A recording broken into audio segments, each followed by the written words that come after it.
When we look at a struggling city, we usually think, okay, it's mismanagement, right? Or maybe they just don't have enough resources. But what if that's not the whole story? What if the decay we're seeing is actually a feature, not a bug?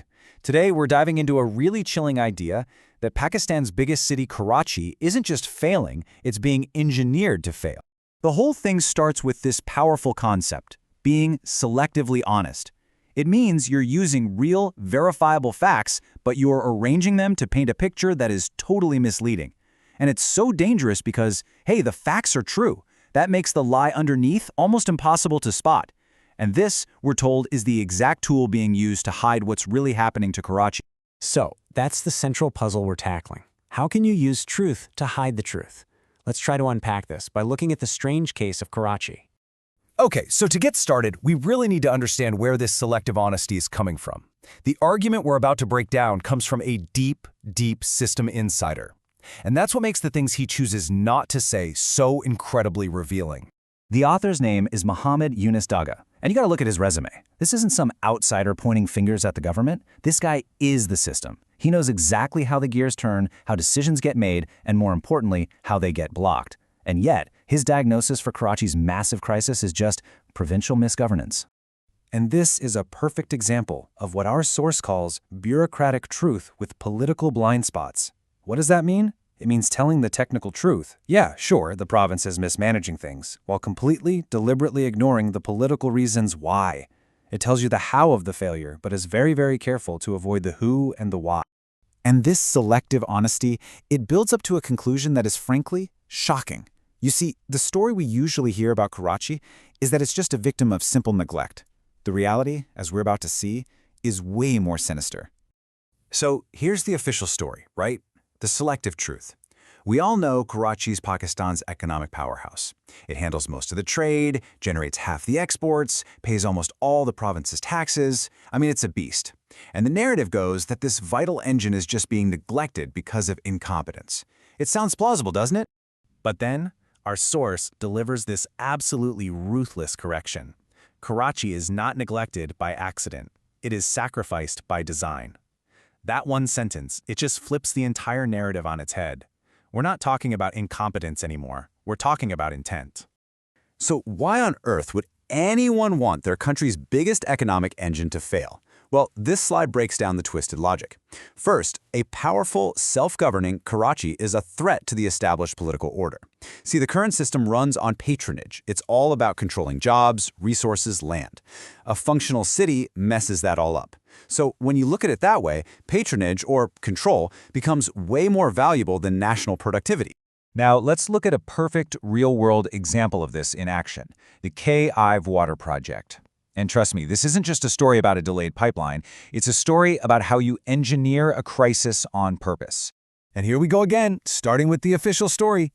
The KIV project was supposed to bring desperately needed water to the city, but it's been delayed for years and years. The common explanation? Oh, it's just typical government bureaucracy and incompetence. A sad but pretty familiar story, right? But here's the deeper truth. The project isn't just delayed because it's hard or because of red tape. No. It is delayed because a water shortage, that scarcity, is incredibly profitable for a select few. So who exactly is getting rich off this? Well, you've got the so-called tanker mafia selling water at insane prices. You have bureaucrats and politicians who get to extract bribes and rents to control the tiny flow of water that does exist. Think about it. A solved water problem doesn't just bring relief to millions of people, it kills off entire illegal revenue streams and takes away a massive tool of political control. So, up to this point, we've pretty much established intent. But the next piece of evidence, oh man, this doesn't just suggest the system is broken, it proves that it is actively hostile to the people of Karachi. The entire defense, it's just incompetence or it's a really complex problem argument, it completely falls apart with a single devastating number. This right here is the smoking gun. 0.9%. That's it. That is the tiny fraction of the entire province of Sindh's water resources that Karachi is being denied. This was never about a water shortage in the province. It's about holding back a single drop in the bucket from the city. And that leads us to this brutal and just completely unavoidable conclusion. If the system cannot, or more accurately, will not, spare less than 1% of its water for 20 million people, then that system isn't broken.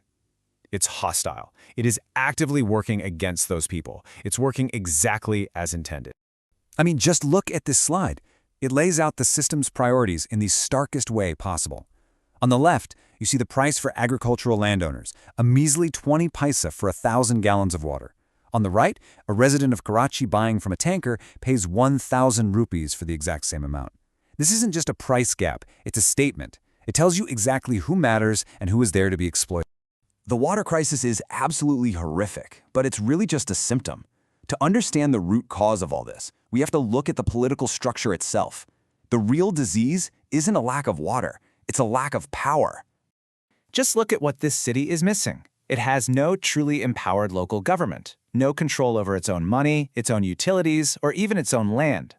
Karachi is expected to be this massive economic engine, to generate all this revenue, absorb people from all over the country, and drive exports, all while being systematically denied the basic right to rule itself.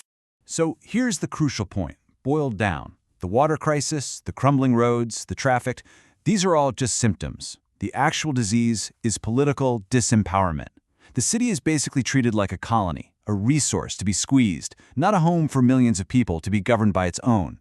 And all of this brings us to our final, powerful conclusion. We need to completely reframe how we think about this entire situation.